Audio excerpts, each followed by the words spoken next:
Welcome, everyone. I'm excited about the conversation today that we're having. We'll be having a conversation about Social Security benefits and understanding more about them, and frankly, when you should start taking them. Many people, when it gets to the age of retirement, they start to think about um, and they start assuming that they have to start taking Social Security right when they retire. But that's not true. You know, there's a lot of factors that go into when you should start taking Social Security, and so we'll dig into those today. And so I'm really excited about having this conversation today. I have a real passion about Social Security and planning in general. I'm a certified financial planner with my designation of my AIMS, an accredited asset management specialist. So this idea of income and cash flow and retirement is so important to me. I'm really excited to be chosen to do this conversation. We have so many great advisors around the valley: Scottsdale, Glendale, Tempe, and even up in Payson. And so we've had some terrific growth because of you guys. And so one of the things I want to say is that as part of this conversation, I want you guys to know that if you have follow-up questions, you can definitely call me. Our main number is 480-361-6203, or you can call one of the advisors in your local office, and they'll definitely take some time out and help walk you through some of these questions that you may have, but really apply them to your situation. I also want to kind of give a shout out to the heroes on our team. You know, our staff is just incredible, and so anytime you pick up a phone, they are the ones who really help to make us look good, and so we're so thankful for our service team. So with that said, I want to get into the conversation today. You know, there's some different times when you can start Social Security. Your full retirement age would be at 66 or 67 based on your age. But you can take it early. You can take it at as early as 62, or you can wait until after your full retirement age and wait until up to age 70. And so it really is dependent on your decision of when to take Social Security. There's no one size fits all method when it comes to deciding when to take Social Security. There are some important implications of that. One implication is if you take it early, it can significantly affect your lifetime income. And so we'll get into that today. But another factor of that is that when you're married and you take Social Security early, it can drastically also affect your spousal or your survivor income. And so that's another factor that you have to think about. But I think that there's several factors that we have to look at when you're looking at Social Security. All right, the first of that is what is your full retirement age, and what does that calculation look like? Another factor is what will be the amount of the future benefit and the effect of taking it early or delaying the income. Another factor that a lot of people don't think about is longevity and just how long you'll be living. You know, some people they live into their 90s, and so we'll be getting this today and talk about the implications of that. Another factor of that is many times nowadays when clients come see me, they no longer are getting their golden watch and sitting on the front porch of the rocking chair. It's really not that anymore. Now a lot of retirees are having what they call a second chapter, and so because of that, they will probably be still working in retirement. And so we'll talk about some of the income implications. And closely related to that is income taxes, right? Is how much of your Social Security based off of your income will be taxed. And so if you're working and the entire Social Security check is taxed, that might not be a wise time to pull that Social Security. Another factor is what are other retirement income. So you have your actual paycheck, but you have rental income, you have dividends from your investments, pensions, that sort of thing. And so that all plays a role. And so we'll be discussing that. And lastly, how will your spouse be affected by this? And so that's a really big factor to assume and to bring into the conversation. So let's get started. Let's start talking about some of these. The first one is obviously, what is this full retirement age that we're talking about? So the full retirement age, they've set the minimum at if you're born in 1954, your full retirement age is 66, right? And then for every year it goes up, the full retirement age goes up by 2 months. So 1955, your full retirement age goes from 66 in 2 months.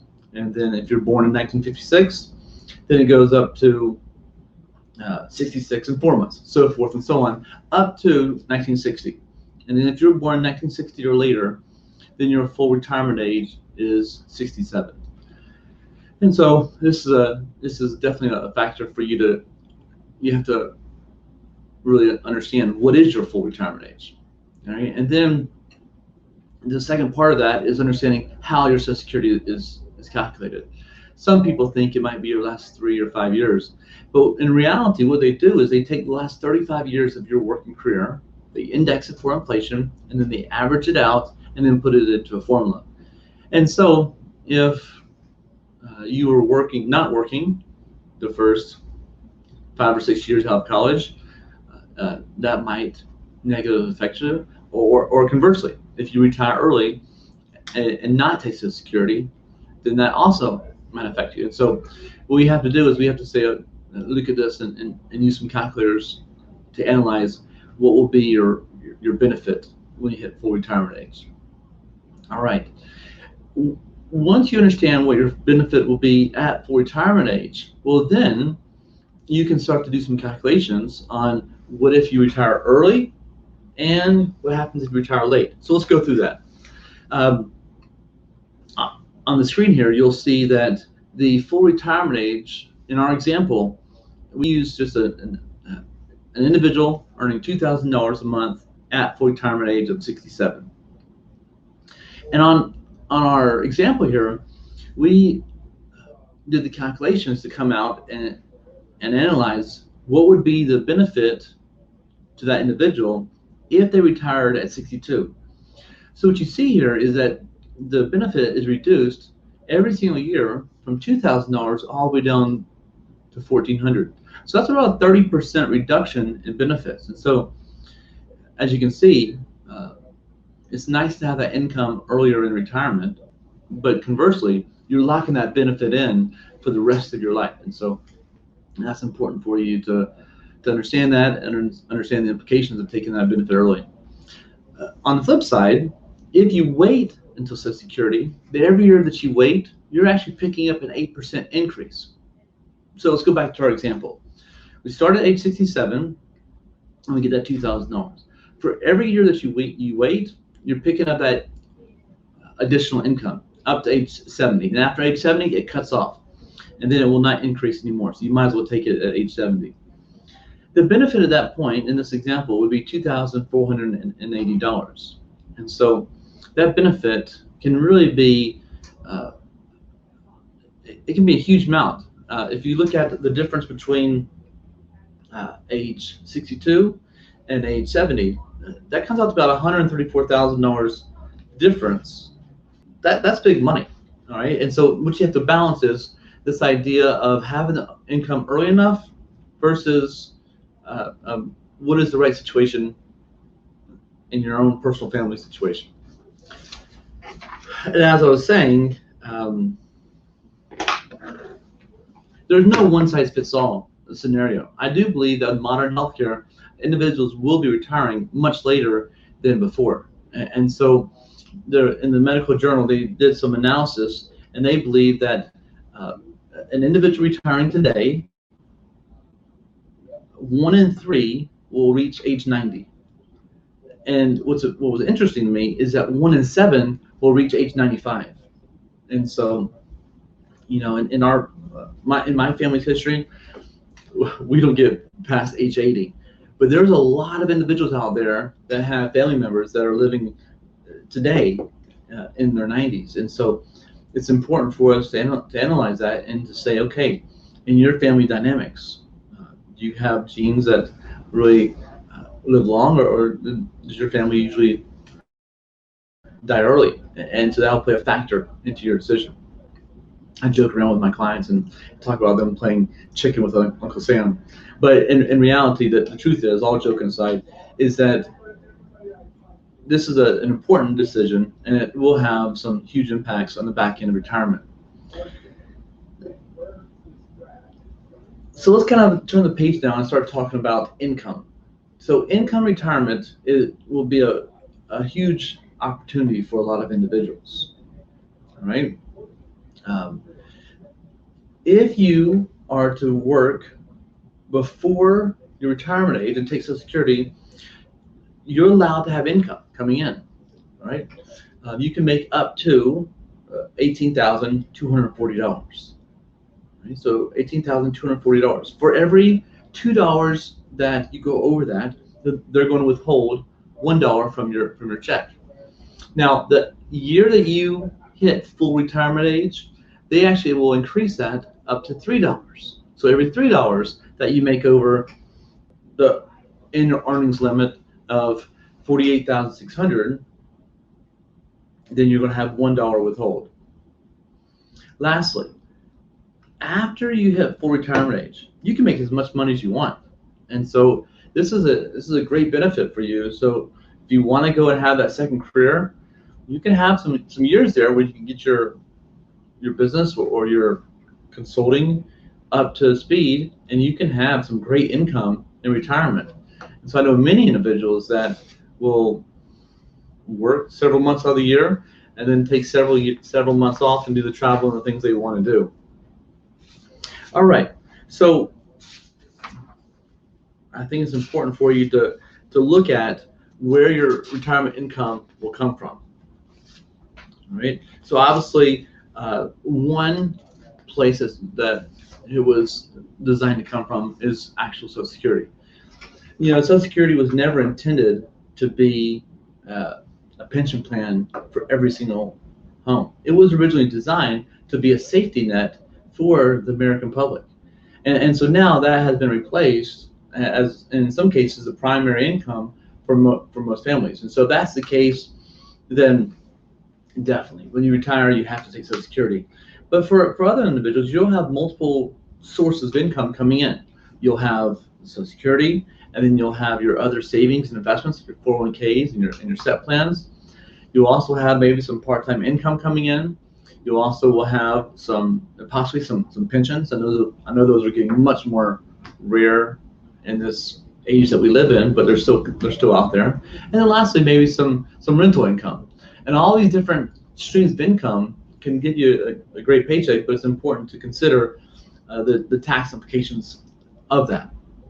So when we talk about taxes, the way the government looks at this is they say, okay, based off your provisional income, what is the amount of income that you can have, and how much of your Social Security will be taxed? And so we put some examples up here on our slides, and so I want to go through that. If you are a married household, married filed jointly, and if you make up to $44,000, all right, so from $32,000 up to $44,000, then 50% of your Social Security will be included in your taxable income. And then for a single person, it's from $25,000 up to $34,000. So if you don't have a lot of other income and Social Security is your only income source, you're probably not going to get taxed at all. But if you do have income coming in, then you'll probably push you up, and at least 50% of your income will be taxed. Now, if your provisional income is over that $44,000 for a married couple, the 85% of your income will be taxable, right? And then conversely, for a single person, if your income is over that $34,000, then 85% will be taxed.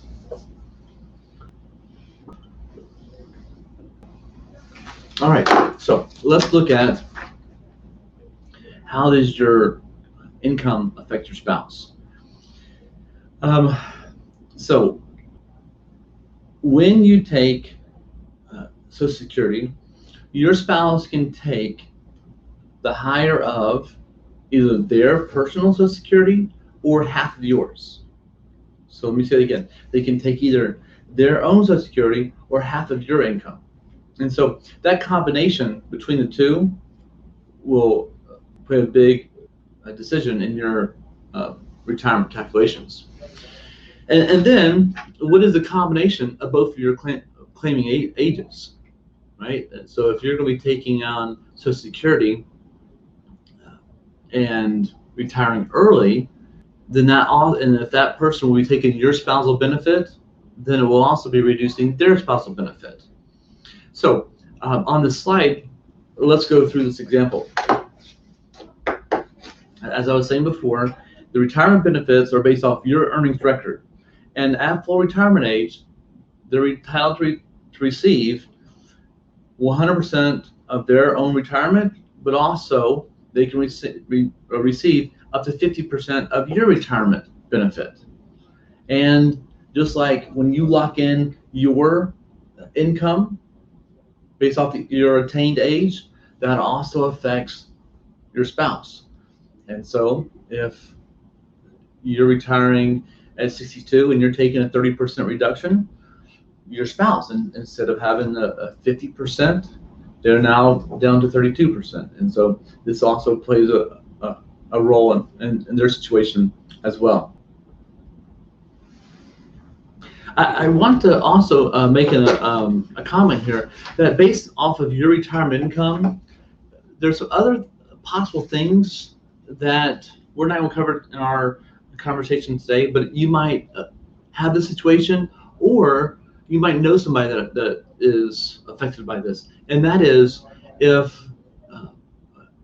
you are divorced, then you can have some of your Social Security possibly based off of your ex's income, and also if you have independents, they also can have some income based off of your earned income. And so those are a couple factors that a lot of people don't know about, but I think it can definitely play a big role in your family's cash flow.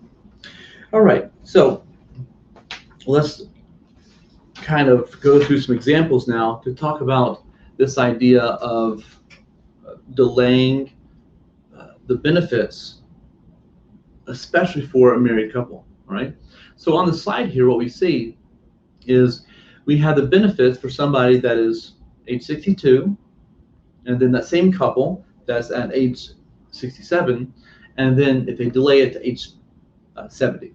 All right, so we see that somebody at age 62, the spouse makes $1,600, the other spouse, based off their own income, is $1,397, so that gives them a joint monthly income of $3,000. And then if they were to wait until full retirement age, they would get $2,400, almost $2,000, so a combined income of $4,936. But if they were to wait until age 70, we see that their joint income would go up to $5,400 a month. Now, when you're looking at this spread out over 1 month, that's a pretty big difference. But when you look at it over the rest of the retirement and how goods and services go up in prices over somebody's 30, 40-year retirement, that's going to play a huge role in the back end of retirement. And so having the cash flow there to pay for those services that they need, they'll play an important role. All right, I do want to talk about a strategy that it's not as attractive as it was several years ago. Back during the Obama years, they came through and they tweaked this. And so this strategy isn't as attractive as it once was, but it still is available to people, and that is a restricted application. And so how a restricted application works is that for people that were born on or before January 1st, 1954, this allows you to collect your spouse's benefit and then allow yours to keep growing. This really is a great benefit for somebody that has some age differences or where one spouse will probably live drastically longer than the other one. So let's go through an example. In this example, we have at age 66, Diane begins collecting retirement benefits based off her own record. Mike, he's also 66, and he files a restricted application for spousal benefits based off Diane's record. And then this allows him to continually to grow his own benefits. And then when he hits age 70, he then can flip the switch and then start taking benefits on his own record. And so he was able to not only get his full retirement benefit, but also have it grow at that 8% a year from 66 all the way through age 70. So it's a terrific opportunity if you're able to, if you still qualify for that. So talk to us. We might be able to see if that applies in your situation. All right. What I thought would be a good way to kind of do some summary here is to kind of lay out some benefits if you decide to claim Social Security early, but also to look at why you may decide to delay taking benefits. And so one is pure and simple. All right, if you need income, then it's a slam dunk, no-brainer move. You should take Social Security income right away. Another benefit that we haven't talked about yet, and you have to be really disciplined with the strategy, and that is to go ahead and take your Social Security and then invest that money and have that money grow for you. Right? So if you can get over that 7% or 8%, it's a great benefit than letting it stay in Uncle Sam's pocket. And directly related to that is you might want to take Social Security and delay taking money from your retirement vehicles. Lastly, you may, or your spouse may want to delay taking their own Social Security, and so it's definitely some things to think about. Now, conversely, all right, if you know down the road you're going to want a higher monthly income benefit, then you probably should delay taking Social Security. Or if you know that you want to maximize your spousal benefits, you probably should delay taking your Social Security. And then going back to the idea of income, if you know that you're going to be working in retirement and you know that you're going to be over that threshold, that income threshold, then you probably shouldn't take Social Security, right? It'll just get absorbed by the Social Security Administration, and so you probably should just delay even taking your Social Security. And then lastly, if you're able to file for that restricted application, well then you should definitely delay taking your benefit. Here's some, when it's time to take your Social Security, I think that there's some items to consider. Or even before then, I think there's some good practices that I want to point out to you. Is that usually every single year, the Social Security office around your birthday gives you a printout and a expectation of what your benefit will be. And in that will be the income that they have received from the IRS every single year. If you're looking at that and that IRS income isn't accurate, you need to correct that sooner than later. You need to go in there and correct that now instead of waiting into your retirement and then trying to go back and fix it. Just because it becomes almost impossible to do that at a later date. All right. But once you do, there's a couple of different tools that are available to you. One tool that should not be dismissed is the Social Security office. They have some great, really well-intentioned employees down there that are really helpful and help you decide how much income and what are some different strategies to take. Another resource for you is socialsecurity.gov. It is a good resource to go in there and look at your retirement benefits. Another resource is that the advisors here at Wilde Wealth have some terrific tools on helping you to analyze what will your income be, what will your Social Security be, and then helping you maximize and choose when to take that Social Security. And based off of inflation, based off the rate of return, based off your own family's dynamics, it's a great resource for you to help you decide when is the optimal time for you to take that income. So, as I was saying before, I really get kind of passionate around this idea of planning for retirement. In my own personal situation, I have some really big beliefs that for my family, in my parents' situation, is taken as soon as it's available to them. But in everybody's situation that comes to us, we have to analyze what's right for them. And so, once again, if you have questions about your own situation, please pick up the phone and call us. That's what we're here for. Once again, our number is 480-361-6203. So thanks so much for hopping on, and have a great afternoon.